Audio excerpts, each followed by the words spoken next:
فرمایا کہ تمہارا رب اللہ ہے جس نے زمین و آسمان کو 6 دنوں میں پیدا کیا، ثم استوى على العرش، اور پھر وہ عرش پر مستوی ہے۔ اور اگر قرآن مجید کی دوسری جگہ اس کا مطالعہ کریں، قرآن مجید سورہ یاسین میں فرماتا ہے انما امره اذا اراد شيئا ان يقول له كن فيكون، کہ اللہ رب العالمین جب کبھی کسی کام کا ارادہ کرتے ہیں تو اللہ رب العالمین ارشاد فرماتے ہیں کن ہو جا، فیکون بھی ہو جاتا ہے۔ اب بظاہر ایک بندہ جو عام میرے جیسا طالب علم ہے، وہ جب قرآن کا مطالعہ کرتا ہے، اس کے ذہن میں ایک سوال آتا ہے کہ مولوی صاحب ایک طرف تو قرآن یہ کہتا ہے کہ کن فیکون سے پوری کائنات بنا دیتا ہے، دوسری جگہ پہ قرآن یہ کہتا ہے کہ نہیں، زمین و آسمان 6 دن میں بنائے۔ تو بظاہر یہ قرآن مجید کی آیات میں تضاد نظر آتا ہے، حالانکہ نہ تو قرآن مجید میں تضاد ہے اور نہ ہی یہ قرآن مجید کی یہ جو آیات ہیں یہ منسوخ ہیں، وہ بھی ٹھیک ہے، قرآن مجید کی آیات میں تضاد بھی نہیں ہے۔ تو اس بات کو یوں سمجھ لیں کہ اللہ رب العالمین کی قوت اور طاقت اللہ رب العالمین کی اس قدر ہے کہ اللہ رب العالمین اس پوری کائنات کے اتنے بڑے نظام کو اللہ تعالیٰ لفظ کن سے پیدا کر سکتا ہے، وہ ہو جاتا ہے۔ اللہ رب العالمین اگر چاہے تو سب کچھ کر سکتا ہے، لیکن پھر اللہ رب العالمین نے 6 دن میں کیوں اس کو بنایا؟ اس کا یہ مطلب نہیں ہے کہ نعوذ باللہ من ذالک اللہ رب العالمین کی قدرت میں یا اللہ رب العالمین کے اختیارات میں کہیں کوئی کمزوری واقع ہوئی ہے، یا اللہ رب العالمین 6 دن مسلسل کام میں لگے رہے، تھک ٹوٹ گئے اور پھر جا کے یہ نظام بنا، یہ بھی نہیں مطلب اس کا۔ مطلب اس کا یہ ہے کہ اللہ رب العالمین نے تو پہلی بات ہے کہ 6 دن ہمارے 6 دن نہیں ہے جو ہمارے یہاں شمار کیے جاتے ہیں، یہ اللہ رب العالمین کا اپنا ایک نظام ہے 6 دن کا، اس کو اللہ رب العالمین دوسری جگہ پہ فرماتے ہیں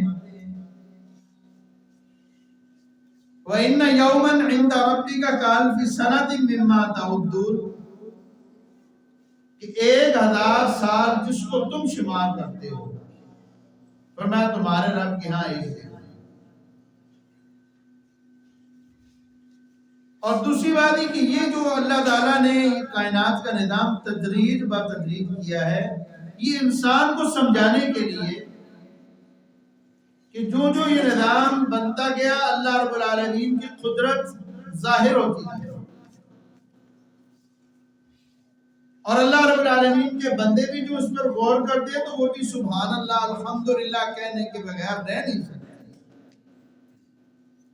اور جو فرشتے یہ کام دیکھتے گئے کہ کیسے زمین بنی، کیسے آسمان بنا، کیسے سورج بنا، کیسے یہ ستارے بنے، کیسے یہ چاند کا نظام بنا دیا، اور پھر یہ کیسے کہکشائیں بنا دی، کروڑوں اربوں کہکشائیں ہیں، اربوں سیارے ہیں، اللہ رب العالمین نے یہ بنا دیے، اور اس میں اللہ رب العالمین نے مختلف اپنی مخلوقات کو بسا دیا۔ تو فرمایا کہ اس وجہ سے اللہ رب العالمین فرماتے ہیں یغشی اللیل النہار یطلبہ حثیثا والشمس والقمر والنجوم مسخرات، فرمایا یہ سورج، یہ چاند، یہ ستارے سارے مسخر ہیں بِأَمْرِهِ، اللہ رب العالمین کے حکم کے سامنے، الا لہ الخلق والامر، فرمایا مخلوق بھی اللہ کی، حکم بھی اسی کا چلے گا۔ دوسری جگہ پہ اللہ رب العالمین سورہ آل عمران میں اللہ رب العالمین پارہ نمبر 4 میں ارشاد فرماتے ہیں نبی کریم صلی اللہ علیہ وسلم جب صبح سویرے تہجد کے لیے اٹھتے آپ صلی اللہ علیہ وسلم، یا رات کے کسی پہر آپ صلی اللہ علیہ وسلم کی آنکھ کھلتی تو آپ صلی اللہ علیہ وسلم ان آیات کی تلاوت کرتے ہیں جو سورہ آل عمران کی آخری 11 آیات ہیں۔ فرمایا ان فی خلق السماوات والارض واختلاف اللیل والنہار لآیات لأولی الالباب، اللہ رب العالمین فرماتے ہیں کہ بے شک یہ زمین اور آسمان کی پیدائش واختلاف اللیل والنہار اور دن اور رات کا مختلف ہونا یہ اللہ رب العالمین کی بہت بڑی نشانی ہے. لآیات البتہ نشانی ہے لأولی الالباب عقل والوں کے لیے. تو گویا کہ انسان کو یہ سمجھایا جا رہا ہے کہ انسان تو نے بھی تو دنیا کے اندر جو بھی کام کرنا ہے اس کی ایک منصوبہ بندی کرنی ہے، اس کی ایک پلاننگ کرنی ہے، اس کی ایک تخطیط کرنی ہے. کیونکہ اللہ رب العالمین اتنی عظیم قدرت کا مالک ہونے کے باوجود اللہ رب العالمین کہ جو لفظ کن سے بڑی کائنات بڑی سی بڑی مخلوق اللہ تعالیٰ پیدا کرتا ہے اور کر سکتا ہے اور کرتا بھی ہے، لیکن اس کے باوجود اللہ رب العالمین نے پورا نظام بنایا. سورج کو لگا دیا، پھر چاند کو لگا دیا، پھر سیارے لگا دیے. اچھا چلیے زمین و آسمان تو بہت بڑی مخلوق ہے نا. اللہ رب العالمین فرماتے ہیں خلق السماوات والارض اکبر من خلق الناس. زمین و آسمان کا پیدا کرنا انسان کی پیدائش سے بہت بڑا کام ہے. انسان اپنی پیدائش پہ غور کرے. میں اور آپ ذرا تھوڑی سی دیر کے لیے ہم اپنی پیدائش پہ غور کریں. اللہ رب العالمین فرماتے ہیں اولم یری الانسان انا خلقناه من نطفۃ فاذا هو خصیم مبین. کیا انسان نے کبھی اپنی پیدائش پہ بھی غور کیا ہے؟ یعنی مسلمان تو مومن ہر چیز میں غور کرتا ہے. جو میں نے آیت پہلے پڑھی ہے سورہ آل عمران کی آیات، آپ کی آیات ہے. رسول اللہ صلی اللہ علیہ وسلم کی تلاوت فرماتی ہے اور اللہ تعالیٰ فرماتی ہے الذین یذکرون اللہ قیاما وقعودا، کہ وہ اللہ رب العالمین کا ذکر کرتے ہیں قیام میں بھی، کھڑے ہوئے تب، قعودا بیٹھے ہوئے تب، وعلی جنوبہم لیٹے ہوئے پہلو کے بل، سو رہے ہیں دائیں کروٹ پڑتے ہیں اللہ کے نظام پہ غور کر رہے ہیں، بائیں اللہ تعالیٰ کے نظام پہ غور کر رہے ہیں. وَيَتَفَكَّرُونَ غور و فکر کرتے ہیں، تدبر کرتے ہیں، سوچتے ہیں. فی خلق السماوات والارض، زمین و آسمان کی پیدائش اور اس کے اندر جو کچھ مخلوق ہے اس کے بارے میں یہ سوچتے ہیں. اور کیا زبان سے نکلتا ہے؟ ایک ہی بات نکلتی ہے ربنا ما خلقت هذا باطلا. اے ہمارے پروردگار تو نے یہ جو کائنات اتنی بڑی بنائی ہے، نظام بنایا ہے، باطل نہیں ہے، فضول نہیں ہے، بے مقصد نہیں ہے. اگر اس کے پیچھے بھی کوئی حکمت ہے، وہ حکمت کیا ہے کہ انسان سمجھے، سوچے اور اس کے مطابق اپنی زندگی بسر کرے، اپنا ایک پلان بنائے. اللہ تعالیٰ نے انسان کو یہ سبق دیا. اور جیسے میں نے پھر عرض کیا کہ میں اس طرف بات لاتا ہوں. سورہ یاسین اللہ تعالیٰ فرماتے ہیں، ہم نے تو سورہ یاسین کو صرف رکھا ہوا ہے کہ مردے بیٹی کا مارو بس. اب پاکستان میں یہی کچھ چلتا ہے. پنجاب میں بندہ بہت ہو گیا جی سورہ یاسین بلاؤ سارے کو سورہ یاسین پڑھو. کتنی دفعہ پڑھ دی؟ 100 دفعہ پڑھ دی، 200 بار پڑھ دی. اور کبھی سورہ یاسین کو پڑھ کے اس کے ترجمے پہ تفسیر پہ غور کر لیا کرو. کبھی کسی مولوی کو کسی مفتی کو بلاؤ، بھی ہم بیٹھے ہیں اور یہ ہمیں سورہ یاسین کی ایک آیت بتا دیں، سورہ یاسین کا نازل ہونے کا مقصد کیا ہے، اس کا مضمون کیا ہے. کبھی اس کے مطابق ہم وہ سمجھ لیں ہماری زندگی کا مقصد سیدھا ہوگا. اور یہ بھی صرف برے صغیر کے اندر ہے. سورہ یاسین صرف مردے بیٹی کرانے کے رکھی ہوئی ہے، باقی نہ عرب میں نہ قرآن میں نہ حدیث میں. تو رسول اللہ صلی اللہ علیہ وسلم پر یہ جو سورہ نازل ہوئی، آپ صلی اللہ علیہ وسلم اس کی جب تلاوت کرتے تھے، اب اس میں واقعہ اصل میں یہ تھا کہ ابو جہل رسول اللہ صلی اللہ علیہ وسلم کے پاس آیا اور پرانی کو سیدھا ہڈی قبرستان سے اٹھا کے لایا اور ہڈی کو نا توڑ رہا ہے اور کہنے لگا اے محمد صلی اللہ علیہ وسلم، آپ کہتے ہو کہ اللہ تعالیٰ دوبارہ زندہ کرے گا قیامت پر دن؟ میں کہتا ہوں کرے گا، ہمیں اس پر ایمان ہے. کیسے زندہ کرے گا؟ یہ دیکھو یہ تو ہڈی ریت کی طرح تو سیدھا ہو چکی ہے، ختم ہو چکی ہے، اس کو کیسے زندہ کرے گا؟ من یحیی العظام وہی رمیم، کون ہے جو اس کو زندہ کرے گا؟ یہ تو ریت کی مانے ختم ہو چکی ہے. تو اللہ تعالیٰ نے ارشاد فرمایا کہ اولم یری الانسان، کیا انسان اپنی پیدائش پہ نہیں غور کرتا؟ انا خلقناہ، کیسے ہم اس کو پیدا کیا، من نطفۃ، ایک نطفے سے. ایک نطفہ اور اس کا بھی ایک مائنر سا ایک حصہ، ایک جراثیم ایک جا کے بیضوی کے اندر جا کے شامل ہوتا ہے اور پھر وہ ایک لوچڑے کی شکل اختیار کرتا ہے، جمع و خون کا، پھر جمع و خون لوچڑے کی، پھر اس کے بعد اس کے اندر ہڈیاں بنتی ہیں اور اس میں اس کا کتنا ٹائم آتا ہے؟ تقریباً 6 سے 9 منٹ انسان کی تخلیق۔ اب اللہ رب العالمین چاہے تو ایک لمحے کے اندر لفظ کن کہہ کے بھی اتنے بڑے اس انسان کو، جو اس نے اتنا چاند، اتنا بڑا سورج، اتنی بڑی زمین و آسمان جس نے اللہ تعالیٰ نے لفظ کن کہہ کے بنا دیے، تو وہ اس طرح بھی بنا سکتا ہے، اس انسان کو بھی ایسے بنا سکتا ہے، لیکن نہیں، اس کے اندر بھی حکمت ہے۔ وہ حکمت کیا ہے کہ انسان درجہ بدرجہ، سٹیپ بائی سٹیپ، تو انسان اللہ تعالیٰ کے اس نظام پہ غور کر، پھر تو اللہ کے ساتھ تعلق مضبوط کر۔ اچھا یہ ابھی امید لگ گئی ہے، ابھی یہ دعائیں شروع ہو گئی ہیں، بھئی دعا کریں جو امید لگ گئی اللہ تعالیٰ نیک اولاد دے۔ ابھی یہ چلتے چلتے اب انسان وہنن حملات امہ وہنن علی وہن، اس کی ماں اس کو اٹھاتی ہے تکلیف در تکلیف، ماں کو تکلیف برداشت کر رہی ہے، باپ بھی، دادا بھی، دادی بھی، سارے اس کو صبر کی تلقین کر رہے ہیں۔ اور اگر یہ اللہ رب العالمین اس طرح ایک لمحے میں کن فیکون کہہ کہ انسان دنیا میں آ جائے اور انسان جوان بھی ہو جائے، تو رب کے نظام پہ غور کون کرے گا؟ پھر پلاننگ کدھر بنے گی؟ پھر منصوبہ بندی کدھر رہے گی؟ پھر غور تدبر فکر کدھر جائے گا؟ سب کچھ ختم۔ اللہ رب العالمین نے یہ انسان کو دعوت دی ہے کہ جیسے انسان، میں نے اتنا بڑا، میں خالق و مالک، سارے اختیارات کا مالک ہونے کے باوجود، ساری قدرتوں کا مالک ہونے کے باوجود، میں بھی ایک پلاننگ کرتا ہوں، منصوبہ بندی کرتا ہوں، اور پھر اس کے مطابق میں اپنا کام آگے چلاتا ہوں۔ انسان تو بھی ذرا غور کر اپنے معاملات پلاننگ کی طرح۔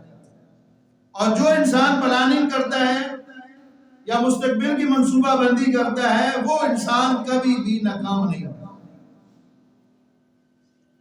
اور اس کے اندر دیکھیں دنیا کا چھوٹے سے چھوٹا کام، بڑے سے بڑا کام، عقل مند لوگ جو ہیں اس کے لیے بڑی منصوبہ بندی کرتے ہیں، پلاننگ کرتے ہیں، اس کے بعد پھر وہ اپنا فیصلہ کرتے ہیں۔ مثلا آپ جب پلاٹ لیتے ہیں تو پلاٹ لینے کے لیے بھی آپ سب دیکھتے ہیں کیسے نہیں، جدھر وہ پلاٹ ہے لے گا، اب دیکھیں گے جی پلاٹ کس کا ہے، مالک ہے نہیں ہے۔ اچھا اس کے بعد پھر آپ لوگ دیکھتے ہیں جی یہ جگہ کی قیمت ویلیو کیا ہے، پھر اس کے بعد دیکھتے ہیں جی یہاں پہ مسجد ہے، اسکول ہے، قبرستان ہے، روڈ ہے نہیں ہے، بازار ہے، سیکورٹی، صفائی ستھرائی، یہ ساری چیزیں آپ دیکھتے ہیں۔ اسی طرح اگر ہم آگے چلیں قرآن مجید کی دیکھیں تو ہم حضرات انبیاء کرام علیہ السلام کی سیرت، جو اللہ تعالیٰ نے قرآن مجید میں واقعات بیان کیے، تو ان کا بھی کوئی مقصد ہے بیان کرنے کا، وہ صرف قصے نہیں ہیں، صرف کہانیاں نہیں، نعوذ باللہ۔ اللہ تعالیٰ جیسے حضرت یوسف علیہ السلام کا واقعہ قرآن مجید اس کو احسن القصص بیان کرتا ہے، کہتے ہیں احسن القصص، بہترین واقعہ، بہترین ایک قصہ ہے۔ حضرت یوسف علیہ السلام کو دیکھ لیں، ابھی بچپن ہے، خواب آیا، خواب کیا دیکھا؟ کیوں نہیں یاد ہے کسی کو خواب کہ 11 ستارے سورج اور چاند سجدہ کر رہے ہیں؟ یہیں سے ایک مستقبل کی یہ پلاننگ یہیں سے شروع ہوتی ہے، بچپن سے۔ ابا جی کو بتا دیں، کہتے ابا جان مجھے خواب آیا ہے، انی رأیت احد عشر کوکبا والشمس والقمر رأیتمونی ساجدین، کہ میں نے دیکھا وہ مجھے سجدہ کر رہے ہیں۔ اب باپ یہ ہے نا، وہ بھی بڑا زیرک ہے، اللہ کا پیغمبر ہے، مستقبل کے بارے میں اللہ رب العالمین نے دے رکھا ہے، حالات کو سمجھتا ہے، تو والدین سے مشورہ کیا کرے۔ یہ بچوں کے لیے سبق ہے، نوجوانوں کے لیے، کہ اپنے مستقبل کے لیے اپنے خواب اپنے والدین سے بیان کیا کریں، خود ہی نہ کریں کون کے مالک بن جائیں، ٹھیک ہے میں کما رہا ہوں جی۔ باپ کون ہوتا ہے میری زندگی میں فیصلہ کرنے والا؟ ماں کون ہوتی ہے میرے فیصلے کرنے والی؟ نہیں، اللہ کے بندے جنہوں نے آپ کو پالا بچپن سے اتنا بڑا کیا، سارے مراحل انہوں نے برداشت کیے، اب وہ آپ کو زیادہ سمجھتی ہیں کہ آپ اپنے آپ کو زیادہ سمجھتی ہیں؟ اپنے ماں باپ سے مشورہ لیں۔ یوسف علیہ السلام نے اپنے باپ کو بتایا کہ ابا جان میں نے یہ خواب دیکھا ہے، تو باپ نے کیا کہا؟ لا تقصص رؤیاک، بیٹا اپنی پلاننگ کسی کو نہ دینا، کسی کو نہ بتانا کیا ہو رہا ہے، اپنے بھائیوں سے نہ بیان کرنا۔ اکثر ہم لوگوں کی یہ عادت ہوتی ہے کہ ہر بات جو ہے ہر کسی سے شیئر کرنا ضروری سمجھتے ہیں۔ ٹھیک ہے، مشورہ کریں، مشورے کے اندر خیر ہے، برکت ہے، لیکن بسا اوقات جو ہے نا وہ اپنے بھائیوں سے بھی بات پردے میں رکھنی پڑتی ہے. یہاں میں دیکھیں نا کہ بھائی جو ہے وہ میرے راستے میں رکاوٹ بنے گی، کیونکہ ان کے بھائی تو ان کے راستے میں رکاوٹ بنے گی، کیونکہ باپ کو تو پتا تھا بیٹوں کی طبیعت کا. فرمایا فَيَكِيدُ لَكَ كَيْدًا، وہ تیرے لیے چال چلیں گے بیٹا اپنے بھائیوں سے اپنی خواب بیان کرنا. تو اس کو کہتے ہیں بنیادی طور پہ جو پلاننگ کی اپنا حفاظتی بچاؤ کیا. اور اس کے بعد یہ رازداری کی پہلی تعلیم دی حضرت یوسف علیہ السلام نے اپنے بیٹے کو. اس کو آپ کہہ رہے ہیں کنفیڈینشیل پلاننگ. یہ اپنے بچے کو کہا کہ بھی اپنے اوپر پورا اعتماد رکھ اور اللہ تعالیٰ پہ توکل کر. اور پھر اس کے بعد کیا ہوا؟ وہی ہوا جس چیز کا ڈر تھا. حضرت یوسف علیہ السلام سے حضرت یعقوب بہت زیادہ محبت کرتے تھے، پہلے بھی بہت زیادہ کرتے تھے. پھر جب ان کو یہ خواب آیا تو یہ بھی اشارہ تھا اس طرف کہ یہ بڑا ہو کر ایک بہت بڑا لیڈر بنے گا. اب لیڈر بننے کے لیے اس کی زندگی میں بہت زیادہ مشکلات بھی آتی ہیں، پریشانیاں بھی آتی ہیں. ایسے تو نہیں نہ اٹھے بھی وہ لیڈر بن گئے. رسول اللہ صلی اللہ علیہ وسلم کی آپ زندگی کو دیکھ لیں، جتنے انبیاء ہیں سارے کے سارے لیڈر تھے، قائد تھے، اپنی قوم کی قیادت کرنے والے تھے. لیکن مختلف مراحل سے اللہ تعالیٰ نے گزارا. تو حضرت یوسف علیہ السلام کا مرحلہ یہاں سے شروع ہوتا ہے کہ حضرت یوسف علیہ السلام کے بھائی اٹھاتے ہیں کنویں میں ڈال دیتے. اب کنویں میں ڈالا تو اللہ رب العالمین نے وہاں پہ بھیج دی. اللہ رب العالمین نے فرمایا یوسف گھبرانا نہیں ہے، یوسف گھبرانا نہیں ہے. آپ خود ایک وقت آئے گا کہ اس سارے معاملے کی خبر آپ ان کو دیں گے. اب یہ یہاں سے تربیت کا مرحلہ شروع ہوا. کیا یوسف صبر کر. یوسف کے والد کو بھی کہا صبر کر. وہ بھی کہہ رہے رو رہے ہیں بیٹے کی جدائی اپنی جگہ پہ، غم اپنی جگہ پہ، لیکن کیا کہہ رہے ہیں صبر جمیل. صبر بہت بڑی اچھی چیز ہے. اب یوسف علیہ السلام کا یہاں سے اگلا امتحان شروع ہوا. یہاں سے گئے مصر کے بازاروں میں جا کے بکے، وہاں سے ملکہ نے خریدا. اب محل میں گئے، ایک نئے ازمائش کے اندر آ گئے، نئے امتحان میں آ گئے. گیا نا آسمان سے گرا کھجور میں اٹکا، کے ساتھ تو یہ معاملہ ہو گیا. اب تھوڑی سی جوانی کو پہنچے. اللہ کا ہر نبی بچپن سے ہی خوبصورت ہوتا ہے. اللہ کا ہر نبی اس کو انتہائی خوبصورت ہوتے ہیں، اور جسمانی طور پر اعضاء سارے بالکل مضبوط صحیح سلامت ہوتے ہیں. اندرونی بیرونی کوئی بیماری انہیں جسم میں نہیں ہوتی. تو حضرت یوسف علیہ السلام خوبصورت بھی تھے. اب جوانی کو پہنچے، ملکہ کو شیطان نے لگا. یہ اللہ تعالیٰ کی طرف سے ایک امتحان تھا. اب یہاں پہ اللہ رب العالمین حضرت یوسف علیہ السلام کی اخلاقی تربیت کر رہے ہیں. ورنہ اللہ رب العالمین چاہتے تو کچھ بھی ہو سکتا تھا نا. جب اس نے بلایا حضرت یوسف علیہ السلام کو کہ ہائی تلک، اس نے دروازے سارے بند کیے. اس نے بھی اپنی پلاننگ کی. یوسف علیہ السلام اپنی پلاننگ کر رہے ہیں، اللہ رب العالمین اپنی پلاننگ کر رہے ہیں. وَمَكَرُوا وَمَكَرَ اللَّهُ وَاللَّهُ خَيْرُ الْمَاكِرِينَ. انہوں نے اپنی چال چلی، اللہ رب العالمین اپنی تدبیریں کرتے ہیں. اللہ رب العالمین اپنی پلان کا بہترین پلاننگ تو اللہ تعالیٰ کی ہوتی ہے. تو اب حضرت یوسف علیہ السلام نے یہاں سے جب اس نے کہا ہائی تلک میری طرف دیکھ، حضرت یوسف علیہ السلام نے فوراً فیصلہ کیا. اور یہ فوری فیصلہ اللہ رب العالمین نے صرف نبیوں کو ملکہ دیا ہوتا ہے یا کچھ خاص مومنین کو دیا ہوتا ہے کہ گناہ کو دیکھا، دائیں بائیں نہ دیکھا، فوراً کا معاذ اللہ، اللہ کی پناہ، استغفر اللہ، معاذ اللہ انہ ربی احسن مثوائی. میرے رب نے مجھے بہترین ٹھکانہ دیا ہوا ہے، میں کیوں اللہ کے ساتھ غداری کروں بھائی. اللہ نے مجھے کنویں سے نکالا، محل میں بٹھایا، اب میں اپنے رب کا ناشکرہ بن جاؤں. اللہ کی بنا میں یہ کام نہیں کرتا. گویا کہ ایک نوجوان کے لیے، ایک مسلمان کے لیے سبق ہے کہ جب بھی کسی گناہ کو دیکھے یا کوئی گناہ والی اس کو عورت دعوت دے.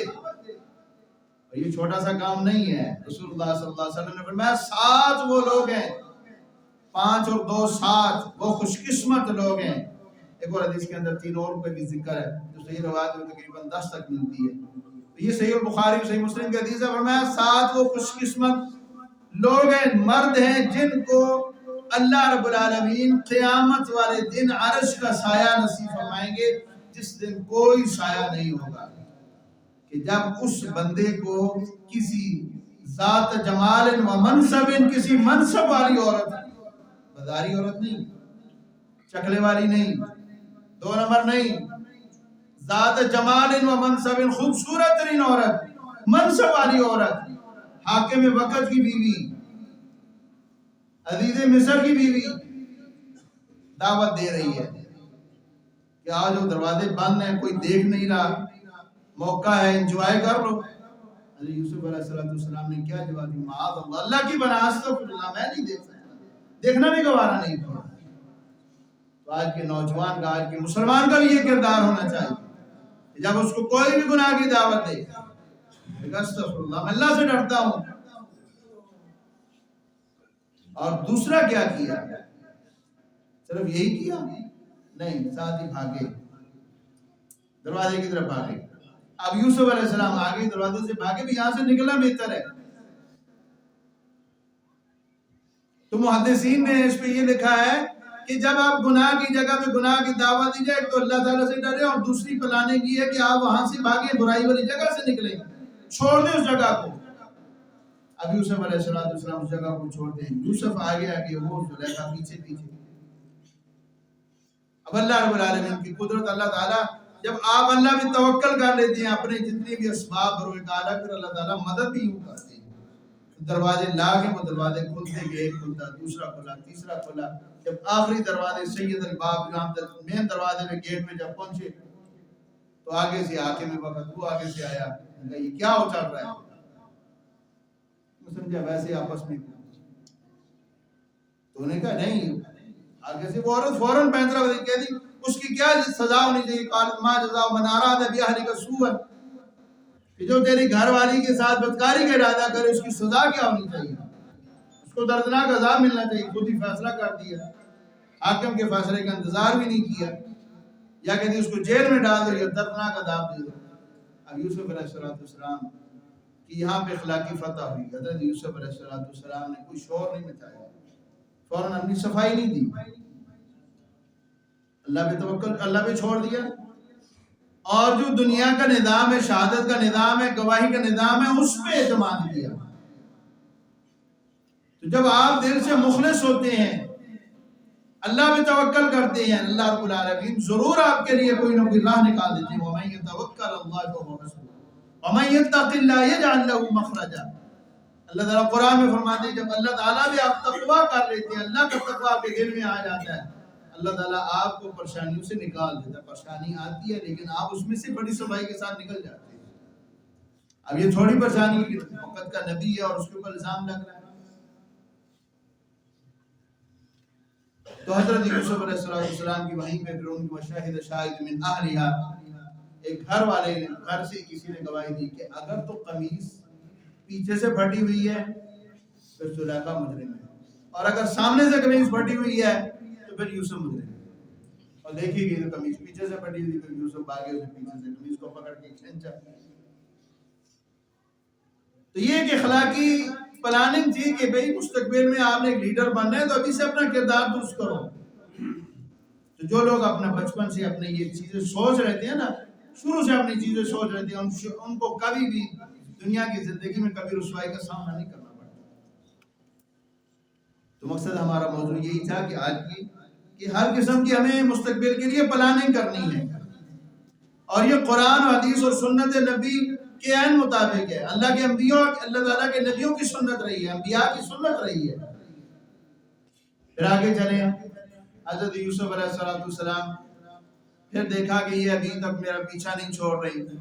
جب بات پورے شہر میں مشہور ہو گئی کہ ملکہ بھی عجیب ہے، اپنے غلام کے اوپر ہی فرشتہ ہو گئی ہے، سب کی دعوت کی، ساری وزراء کی، جو بڑی بڑی وزراء کی اور جنرلوں کی اور کرنیلوں کی، صحافیوں کی، ججوں کی، جو بھی بڑے بڑے لوگ تھے ان کی بیویوں کو بلایا اور ان کو فروٹ بھی دے دیا اور چھریاں بھی دے دی، اور یوسف کو کہا یوسف آؤ ذرا ہماری طرف۔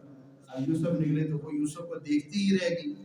انہوں نے حضرت یوسف علیہ السلام کی سیرت کے بارے میں اور حضرت یوسف کی خوبصورتی دیکھی تو حضرت یوسف کی خوبصورتی کے اوپر وہ اتنی فریفتہ ہوئی کہ انہوں نے اپنے ہاتھ ہی کاٹ لیے۔ اور جب انہوں نے اپنے ہاتھ کاٹ لیے تو اب کہنے لگی یہ ہے وہ یوسف جس کے بارے میں تم مجھے تانا دے دی تھی کہ یوسف کے اوپر فریفتہ ہو گئی. اب وہ ساری عورتوں کو کہتی ہے کہ دیکھو یوسف کو سمجھاؤ، اگر یہ میری بات نہیں مانے گا تو میں اس کو جیل میں ڈال دوں گا. اب یہ کہ نیا امتحان ہے. اب یوسف علیہ السلام اللہ تعالیٰ سے پھر مدد مانگتے ہیں، کہتے ہیں میرے رب السجن احب الی مما یدعوننی، اے میرے رب مجھے جیل پسند ہے، مجھے بدکاری کی طرف دعوت دے رہی ہے، اللہ مجھے بدکاری سے بچا، مجھے جیل میں ڈال دے، وہ مجھے پسند ہے، میں بدکاری نہیں کرنا چاہتا. اب وہ ایک عورت ہے، وہ ساری سمجھا رہی ہے، ہر کوئی عورت اپنی طرف کھینچ رہی ہے، کہہ رہی ہے میری طرف آ جا، دوسری کہتی ہے میری طرف آ جا، وہ ساری اپنی طرف دعوت دے رہی ہیں، تنہائی میں مل رہی ہیں. یوسف علیہ السلام ایک ہی دعا کرتے اللہ تعالیٰ نے جیل میں بھیجا. تو جیل میں جانا برداشت کر لیا اپنے مستقبل بہتر بنانے کے لیے، اپنا مستقبل بہتر بنانے کے لیے جیل میں جانا گوارا کر لیا. لیکن حضرت یوسف علیہ السلام نے اپنی سیرت پہ، اپنی ذات پہ، اپنے کردار پہ داغ نہیں لگنے دیا. تو یہ آج ہمارے لیے سبق ہے کہ اگر ہمیں زندگی میں کبھی کوئی ایسا کسی موڑ پہ کوئی تکلیف، کوئی پریشانی آ جائے تو ہم نے اپنے مستقبل کو بھی دیکھنا ہے، صرف ظاہری انجوائے نہیں کرنا ہے. اب ظاہری طور پہ تو وہاں پہ معاملہ یہی تھا جیسے آج کا نوجوان سوچتا ہے، جیسے آج کا مسلمان سوچتا ہے کہ یہ ویلا میٹھا دے اوکے سے ڈٹھا، یعنی ابھی موجودہ میٹھا میوہ ہے، کھا لو، بعد کے بعد دیکھی جائے گی. آج کا مسلمان بھی یہ سمجھتا ہے نا کہ بعد میں توبہ کر لیں گے، بھئی اللہ سے معافی مانگ لیں گے، فی الحال کر لو، خیر ہے کوئی نہیں، کون دیکھ رہا ہے. لیکن اپنے بہتر مستقبل کے لیے آپ کو آج ہی فیصلہ کرنا پڑتا ہے. چھوٹے چھوٹے معاملات میں آپ نے فیصلہ کرنا ہے، دیکھنا ہے کہ کہیں یار اس کے یہ جو معمولی سا چھوٹا سا کام ہے، بظاہر میری نظر میں چھوٹا سا ہے، کہیں اس کی مجھے سزا نہ بڑی مل جائے. 9 سال حضرت یوسف علیہ السلام نے کم و بیش جیل کاٹی ہے. اور پھر اس کے بعد وہ بادشاہ کو خواب آیا، معاشی پلاننگ حضرت یوسف علیہ السلام کی وہ کتنی کمال کی ہے، وہ انشاءاللہ اس کو پھر اگلے جمعے میں بیان کریں گے. اور مزید انشاءاللہ اس کو نبی پاک صلی اللہ علیہ وسلم کی کیا پلاننگ تھی اس حوالے سے، ملک چلانے کے حوالے سے، اور ہمیں کیا پلاننگ کرنی ہے. آج ہم ذرا دیکھیں ہم نے اس کے اوپر کیا کیا ہے. اللہ تعالیٰ سے دعا ہے کہ اللہ رب العالمین ہمیں سمجھنے کی توفیق دے. اور دوسری بات یہ کہ اعلان ہے کہ وہ ہماری جو حکومتیں ہیں نا، ان حکومتوں کی بھی کوئی پلاننگ نہیں ہے. آپ دیکھ لیں ان کی کسی حکومت کی کوئی پلاننگ، ان لوگوں کی صرف ایک ہی پلاننگ ہوتی ہے، اپنے آپ کو کیسے بچانا ہے، اپنا انہوں نے کالا دھن سفید کیسے کرنا ہے. ان کی ایک ہی پلاننگ ہے. ایک آتے ہیں قانون بناتے ہیں، پھر قانون میں ترمیم در ترمیم کر کے چور بھی، ڈاکو بھی، مولوی بھی ملے ہوئے ساتھ بیچارے ان کے ساتھ، ان کو بھی تھوڑا بہت رشوت دے دیتے ہیں، ان کے ساتھ ملے ہوئے کہتے ہیں سب ٹھیک ہے. اور ہم مولوی حضرات بھی اللہ تعالیٰ ہمیں ہدایت دے، ایسے لوگ ہیں نا کہ کوئی 50-100 روپے بھی دے دینا کہ مولوی صاحب دعا کرو، مولوی صاحب رو رو کے جناب نہیں پوچھے کہ 50-100 روپے کا آیا کہاں سے، تو نے لوٹا ہے یا رشوت لی ہے. اس کے لیے ایسی دعا کریں گے کہ اس کی 7 نسلیں بخشوا دیں گے. ٹھیک ہے، تو یہ خیال کرنا چاہیے. اور ہماری حکومت اس معاملے میں بہت ہی زیادہ خیانت کی مرتکب ہوتی ہیں. تو ابھی انشاءاللہ آپ دیکھ لیں، میں بات جو کرنے لگا ہوں میں بات بیان کرتا ہوں. ابھی اس وقت جو صورتحال ہے آپ کی، یہ آپ کا کتوارا ٹاؤن، گوری ٹاؤن، یہ کھنہ، ترامڑی، وہ آگے ٹھنڈے پانی تک کوئی سرکاری ہسپتال ہے آپ لوگوں کے لیے؟ پورے اسلام آباد کے لیے، اسلام آباد کے شہریوں کے لیے سرکاری ہسپتال نہیں ہے. وہ پیمز یا پولی کلینک وہ آپ لوگوں کے لیے نہیں ہے. وہ تو ویسے دھکے کے ساتھ انہوں نے، ہم لوگ گھس جاتے ہیں، چلے جاتے ہیں، وہ کہتے ہیں چلے آگے. وہ بھی سرکاری افیسروں کے لیے بنا ہوا ہے، وزراء کے لیے بنا ہوا ہے، ہمارے لوگوں کے لیے نہیں. اور ہم اپنے حقوق کے لیے کھڑے نہیں ہوتے کہ اپنی آواز کو بلند کریں. آپ چپ کر کے ووٹ دے دیتے ہیں. تو اس حوالے سے جماعت اسلامی نے ایک احتجاجی پلان ترتیب کیا ہے. ترامنی چوک میں بھی احتجاج کیا گیا ہے، اور حکومتی دروازوں، حکومتی اہلکاروں کا دروازہ بھی کھٹکھٹایا گیا ہے، اور وہاں تک بھی بات پہنچائی گئی ہے کہ ترامنی چوک کے اندر حکومت نے جگہ بھی مختص کر رکھی ہے، چاردیواری بنی ہوئی اسپتال کے لیے. تو بھی اللہ کے بندو وہاں پہ ہسپتال بنا دو. کوئی ہمارا سکول نہیں ہے ہمارے علاقے کے لیے، کوئی کالج نہیں ہے، کوئی یونیورسٹی نہیں ہے ہمارے علاقے میں، کوئی قبرستان نہیں ہے ہمارے علاقے کے لیے. اور ہم لوگ جو ہیں وہ سیاسی غلامی کی زندگی بسر کر رہے ہیں. اپنے حقوق کے لیے آواز اٹھائیں. آپ کے پاس موبائل ہے, آپ اس پہ آواز اٹھائیں, سوشل میڈیا پہ آواز اٹھائیں. جمعے کے بعد انشاءاللہ باہر جماعت اسلامی کی طرف سے ایک چھوٹا سا 5-10 منٹ کا آپ کی تھوڑا سا وقت دیا جائے گا, اس میں ضرور شریک ہوں اور اپنی آواز حکومت کی ایوانوں تک پہنچائیں. اللہ تعالیٰ ہمارا